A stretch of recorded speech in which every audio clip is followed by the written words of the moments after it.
everyone. Welcome to the Zone to Speak podcast. I'm your host, Juliana. Hey everyone. At Zone to Speak, I know how important it is to stay healthy, strong, and ready for every ride, workout, and adventure. That's why I'm sharing some amazing discounts on products I personally love, designed to support your health, performance, and overall well-being, whether you are an athlete or just looking to feel your best. Cyclists, their smart pump is a game changer. Compact, efficient, and perfect for keeping your tires road and gravel ready. It's ideal for travel too. You can take it on trips and skip the CO2 canisters. You can even change your tire pressure on the go when switching between surfaces like road and gravel.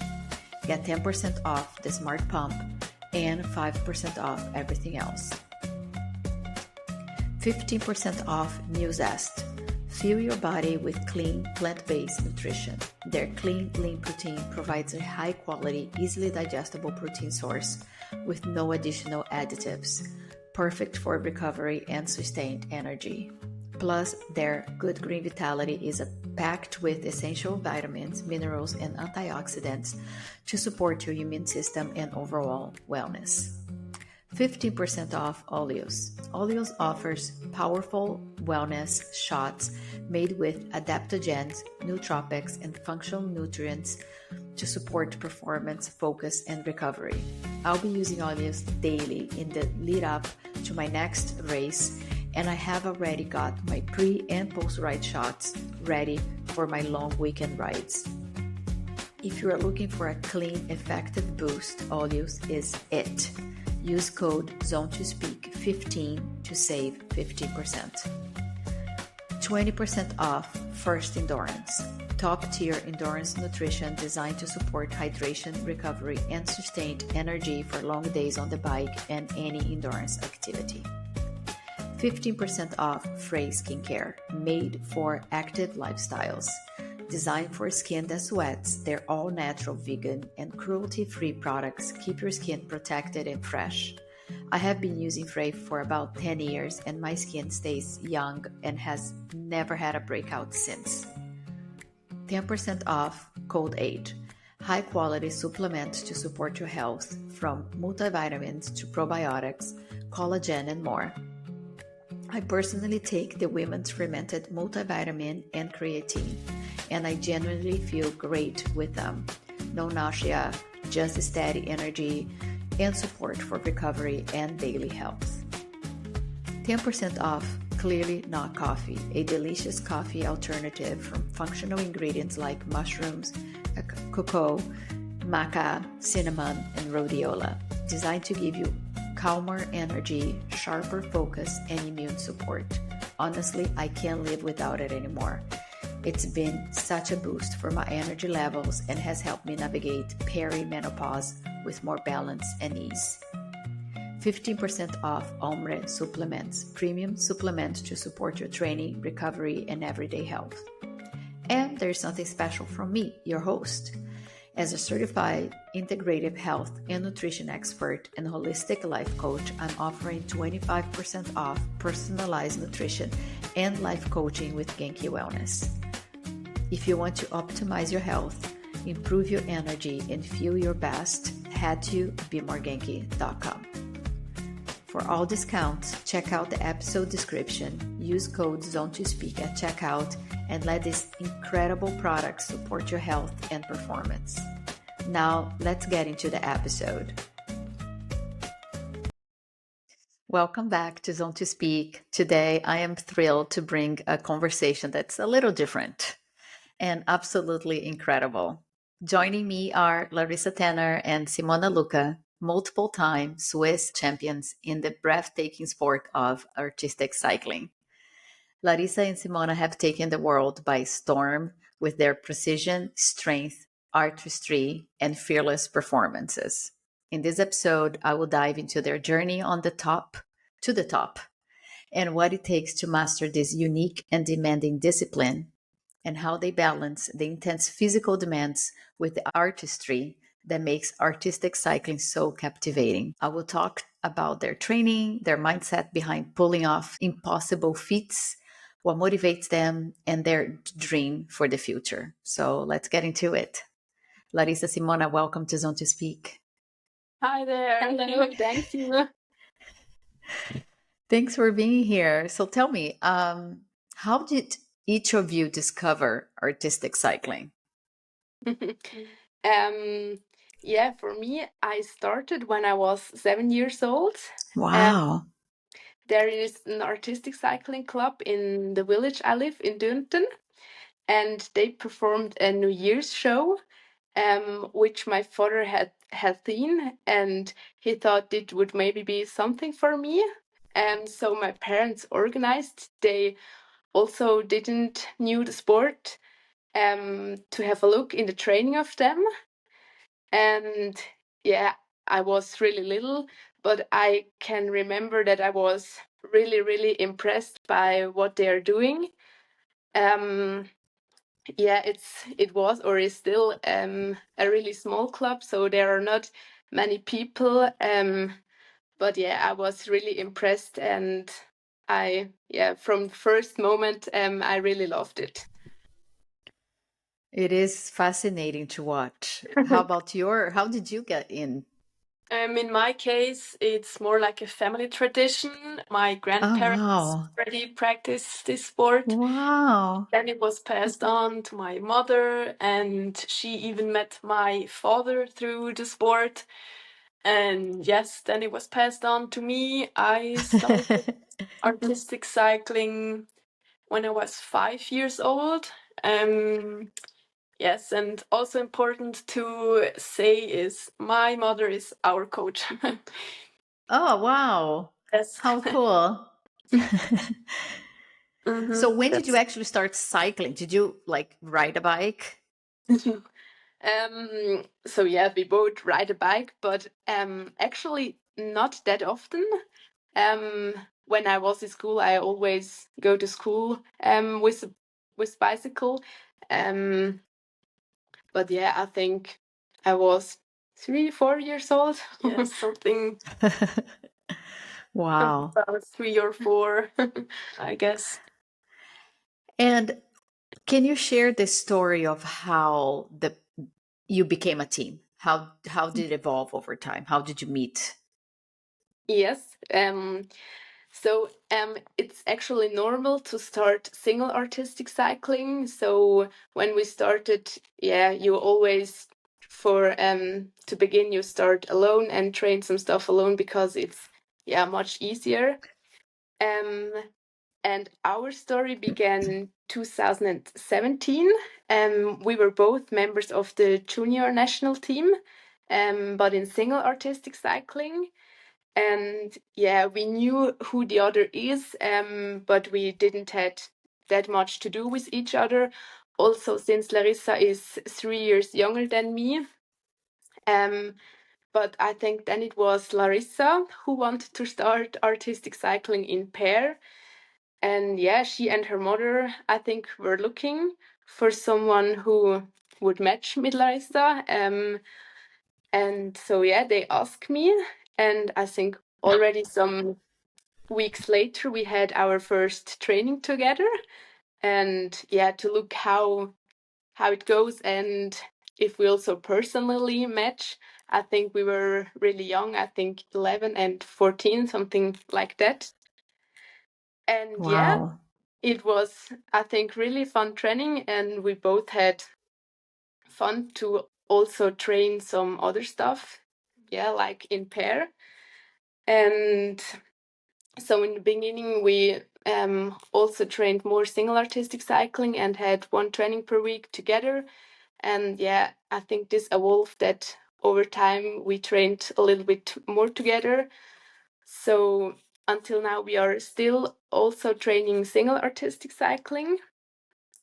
And yeah, we also learned to know each other very good since we spend a lot of time together.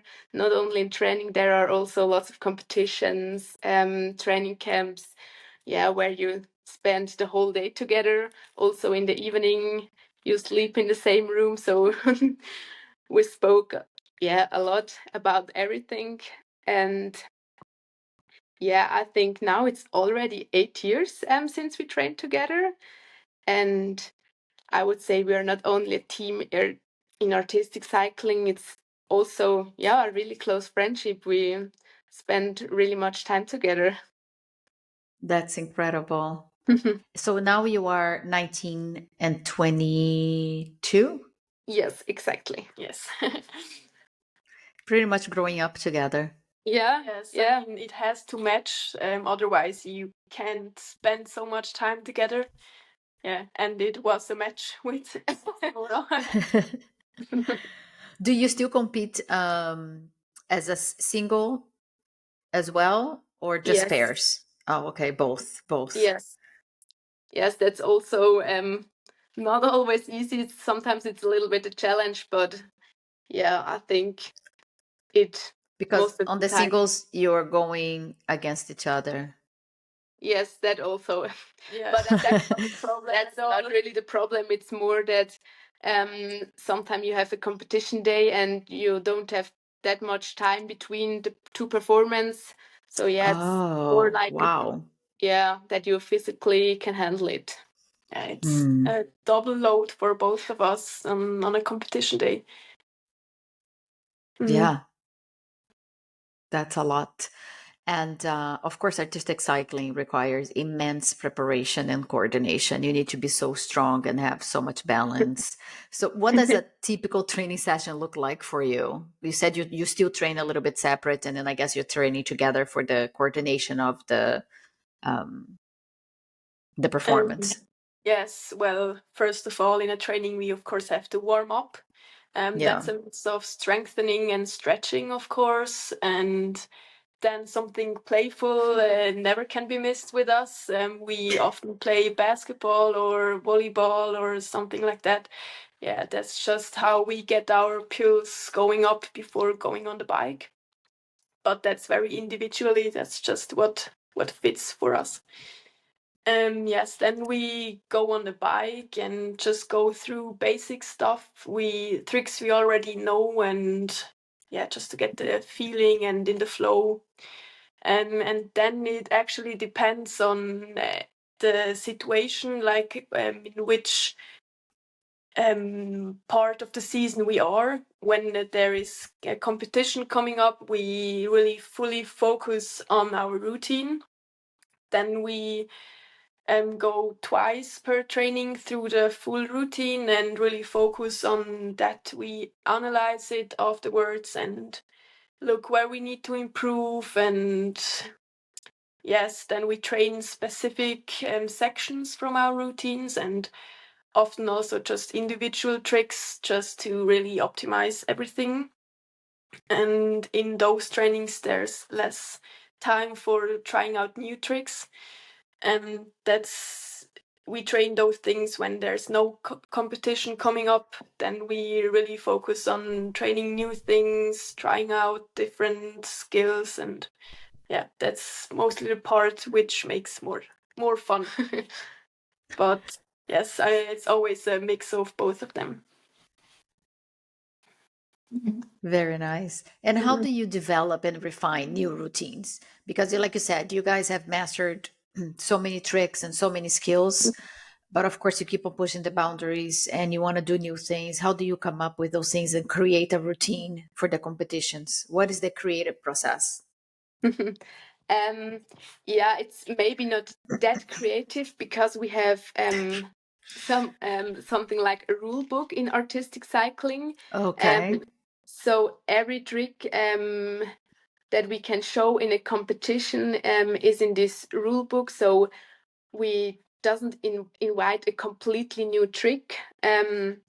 Yeah, and it's a little bit obvious what comes next because if you master a trick, then you can do it a little bit more difficult. And so yeah, it's really I think a little bit intuitive what comes next.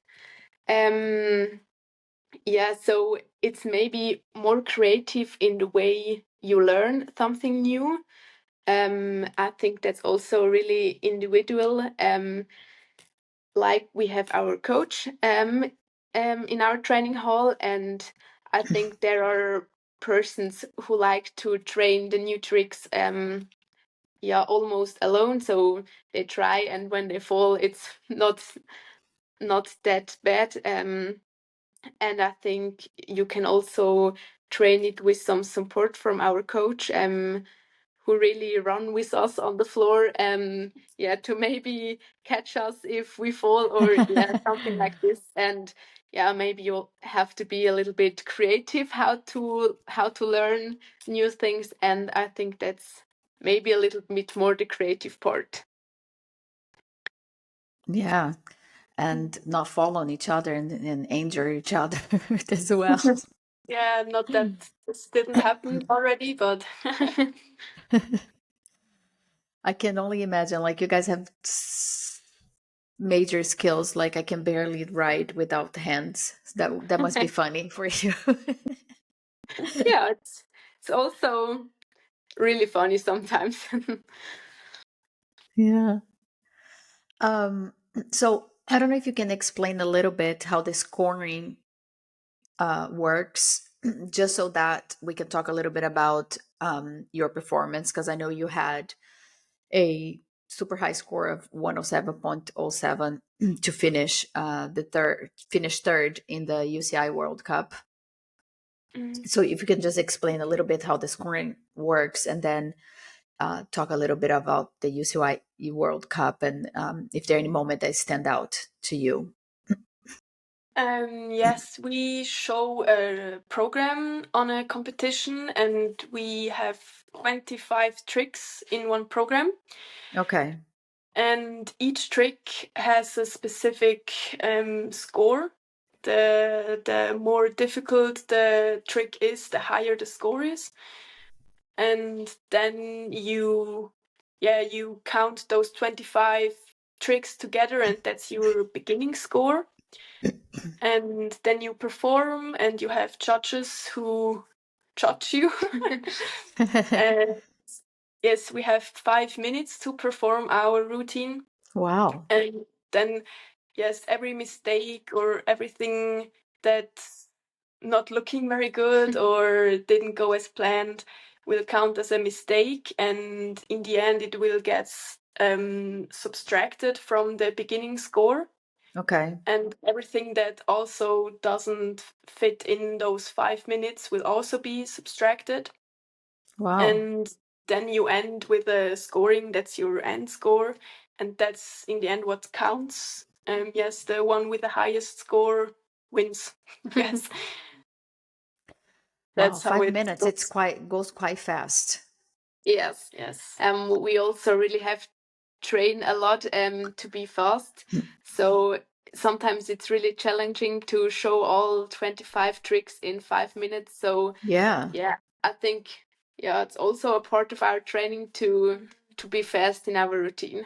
Yes, especially when we have new routines and we train those, then in the beginning we have like 6 minutes, and then it's like, wow, how should everything fit in those 5 minutes? But yes, in the end it's just training, training, training. Impressive. And how was your finish in third at the UCI World Cup?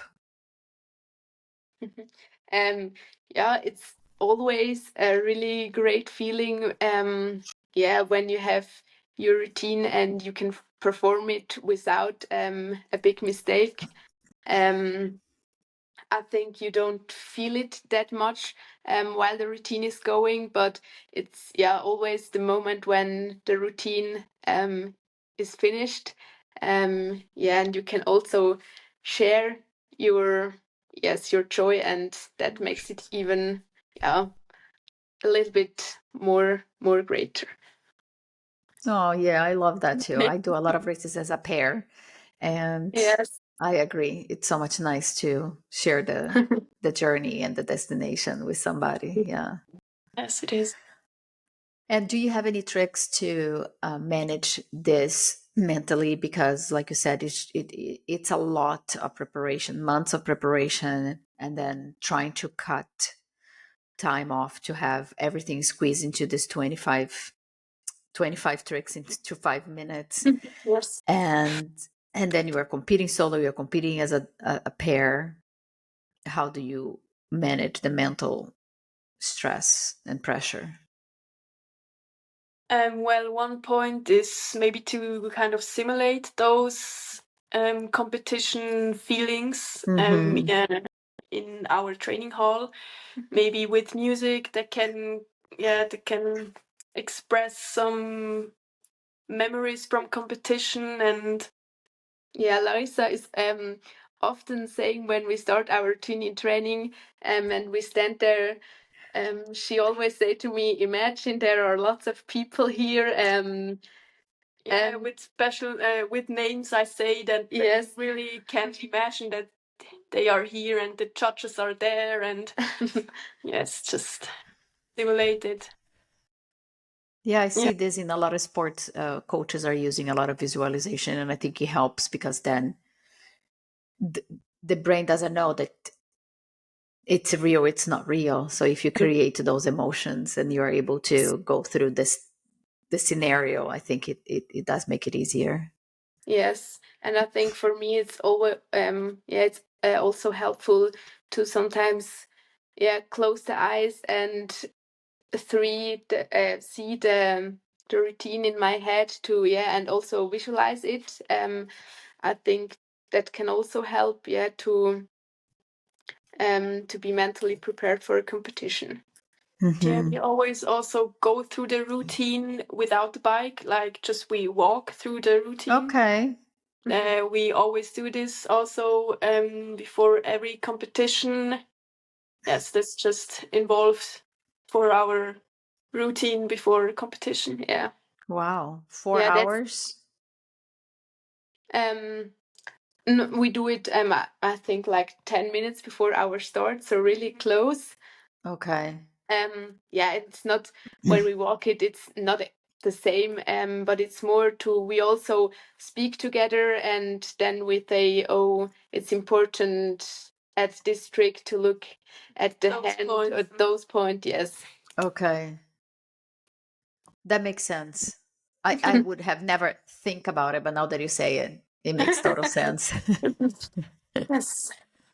So you said there is a rule book, so you can't be that creative, but can you choose the songs, have any type of creative expression in your routine? Yes, in theory, you can also invent new elements, but nowadays, I mean, there are already so many. It's difficult to come up with something very new, so we really focus on the tricks that are in the rulebook. And yes, we can choose a song, but we do not synchronize to it. It's just kind of a background music. Okay. But yes, we can choose it for ourselves. And I think the creative part in our sport comes in play when we kind of think how we can combine different tricks, or maybe what's the fastest way for Simona to come up my shoulders.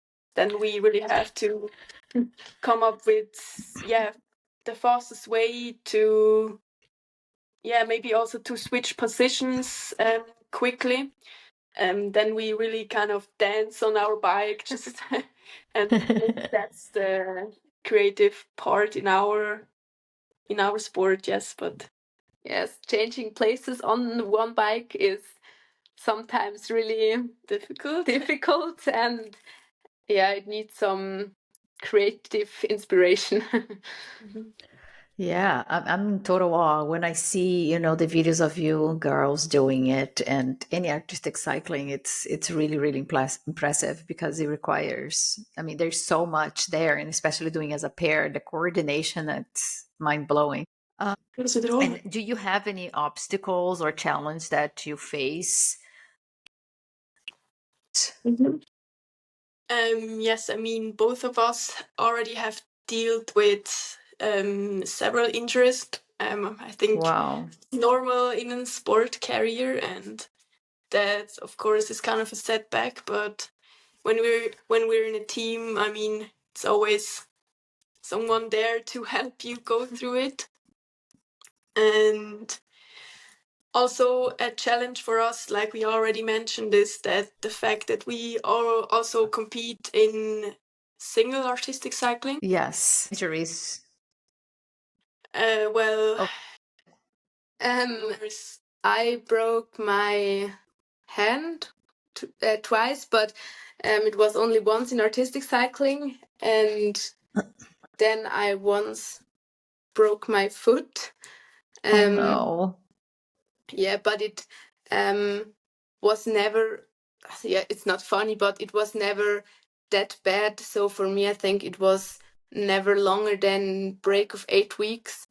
So yeah, it was, I can say it was never a break of, I don't know, 8 months or something like this. Okay. Yeah, Okay. it's not It's cool, something that you but could recover and get back to it. yes, I think, and I think when the injury was good again, yeah, there for sure you have sometimes you feel it a little bit, but I think all in all it always get well. Yes. Good. Good. for me, the same. I broke my elbow and Ouch. 3 times my foot. Oh my goodness. But This is all from falls of trying to perfect tricks. in my case, all the injuries happened in artistic cycling, yes. But like Wow. Simona said, one Yes, by in me it was snowboarding. once it was snowboarding. Oh yeah.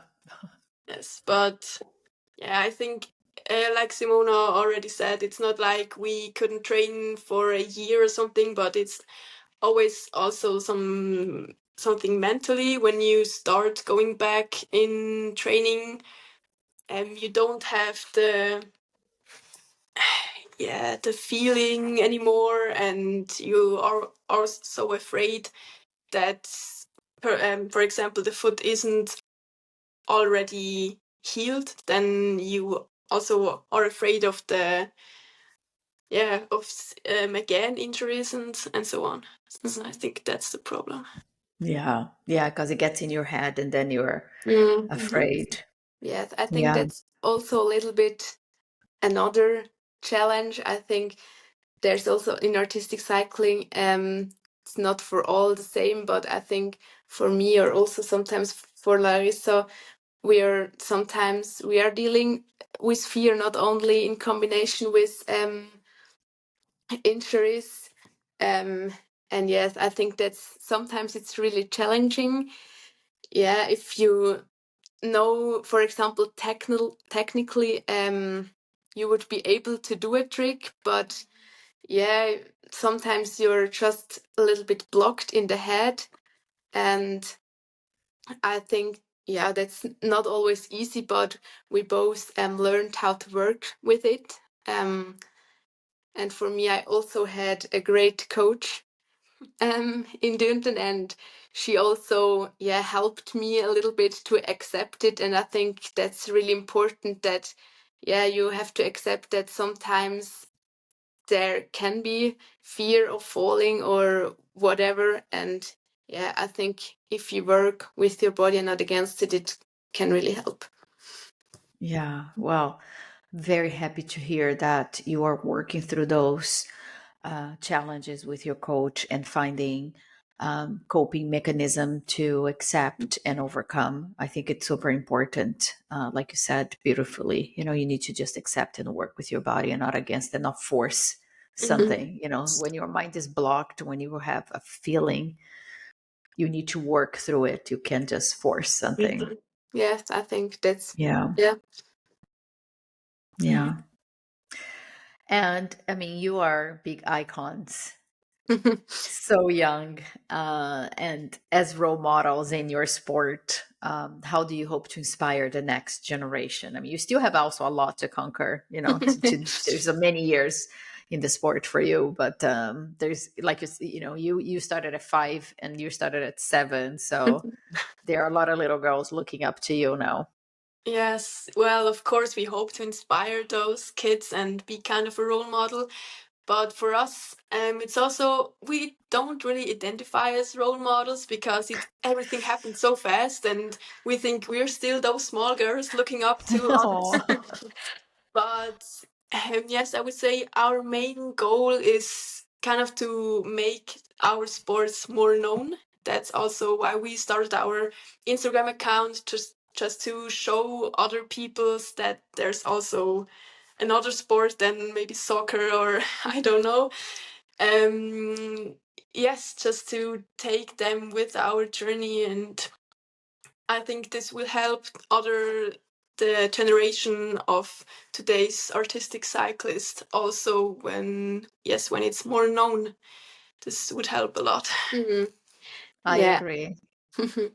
And I think I would say to little kids, we always say work hard, dream big. And I think that's also what I would say to them. Work hard on what you want to achieve, but also do it with joy and be thankful what you can do. And yes, I would say to them to go their own way also a little bit. I think it's also in our sport. I think we both make the experience that it's not always the same way for every athlete. So what works for one is maybe not the best for the other. And yeah, I think we both learned that, and that's also what I would say to little kids doing artistic cycling.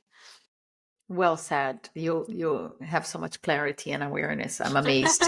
Yeah, and I do want to comment on Larissa's comment as well about your Instagram account, because that's how I came across artistic cycling, and I found you, and I was truly impressed. Yes, that's cool. Yes, that's really cool. That works.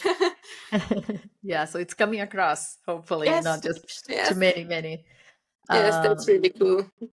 And what goals are you currently pursuing now, both competitively and personally?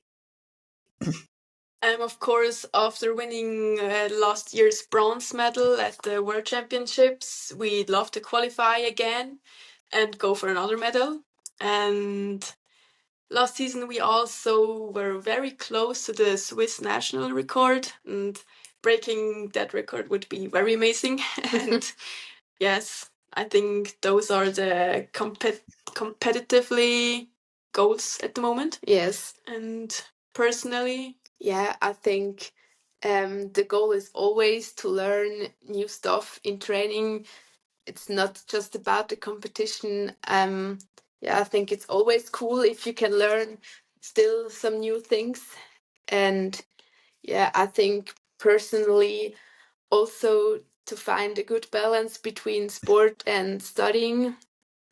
So yeah, we are not earning money.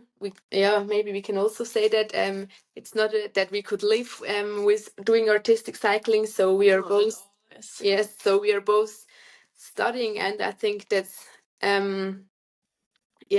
also always the goal to find the right balance between sport and studying. Yeah, that's a good point. Yeah, you're juggling a lot, and I mean, you're also still young, but even older people in the sport, other sports, also a lot of times are not making a living, and they have to balance with work or with studies. And what would it take to break the Swiss record? What is the record? Is that on score or number of tricks? Is it the score? The score, yes. It is 123.5. Wow. And we scored 122 point something. Yeah. Wow. Very close. You can do it. Yes, this was the last competition of last year's season. Yes. So it was a little bit surprising. We didn't expect that much point in this competition, but yeah, I think it was really, really good. Yes, and it's always motivating when you see this score there, and yes, you need kind of goals to go on and work on your Yeah. Yeah, it's good to have your personal best, and for you, Yes. quote Yes. unquote, pair best.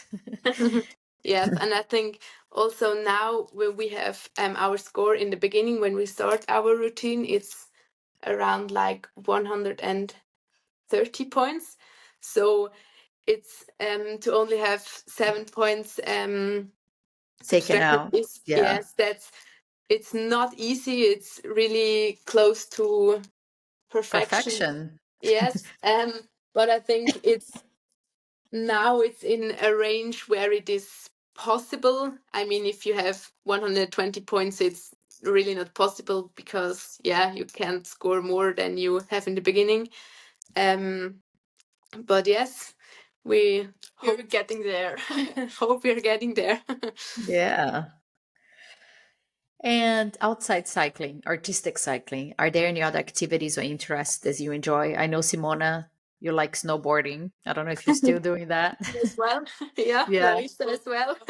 Good Because Swiss. Yeah, you have to do socks. some snow sport. Yes, you say.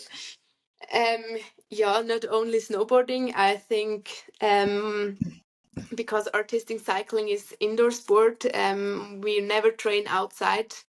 Um, we are always in our training hall because, yeah, we have our special floor, and it's, yeah, if you fall outside, it's also not really funny.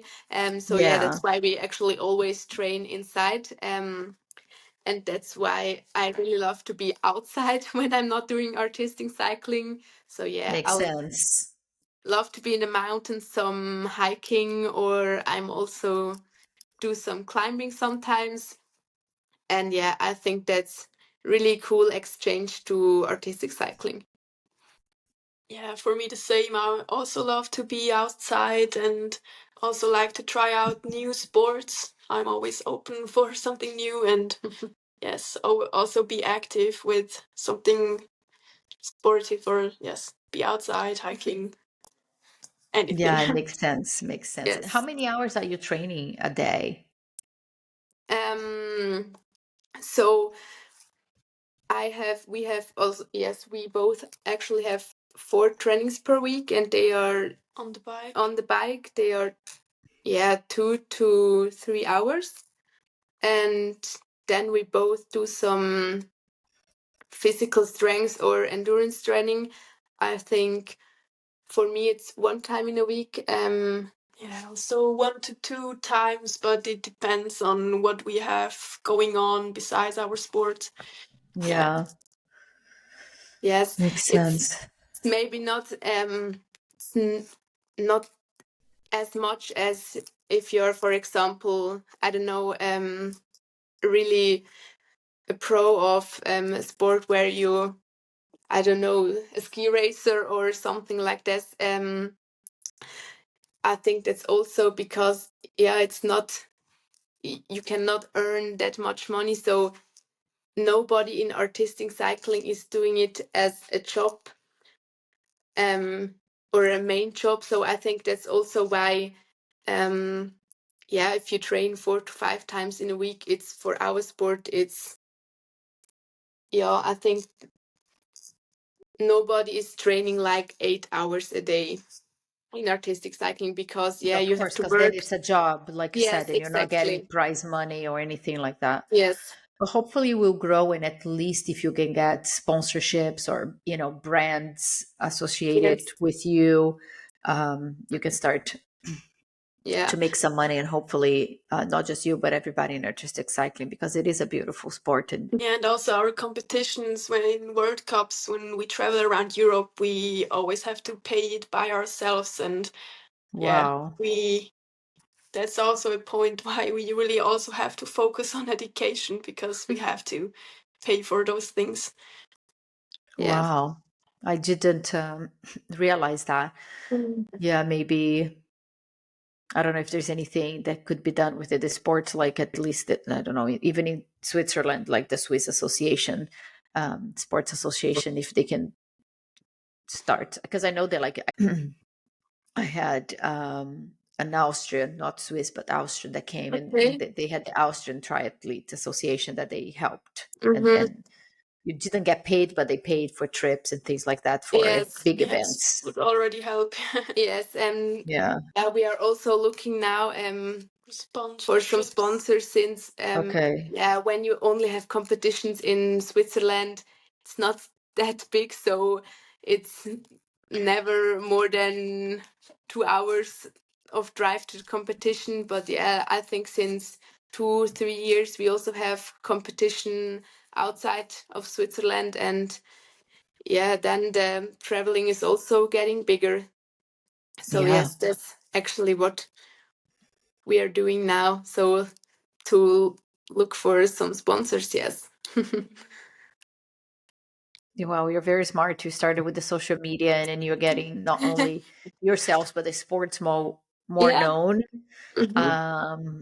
And hopefully also with the podcast it will help a little bit more awareness. It'd be great. Yeah, it's really cool. We were really excited to do. Well, I'm excited to talk to you. I mean, I'm really impressed. You guys are so dedicated, so young, and juggling school and going to these competitions, and you already have so many big titles. I can see you have a bright future ahead, and wish you all the best. And hopefully, we'll stay in touch and can talk again after this year's World Cup. Yeah, that would be great. Really great. Yes. Well, thank you so much for your time. I appreciate you being on the podcast. Thank you very much. Thank you very much. Yes. Thank you very much. And that's all for today's episode. I want to thank the listeners for tuning in. Your support means everything. If you enjoyed this episode, please consider following, leaving a review, and sharing it with your friends.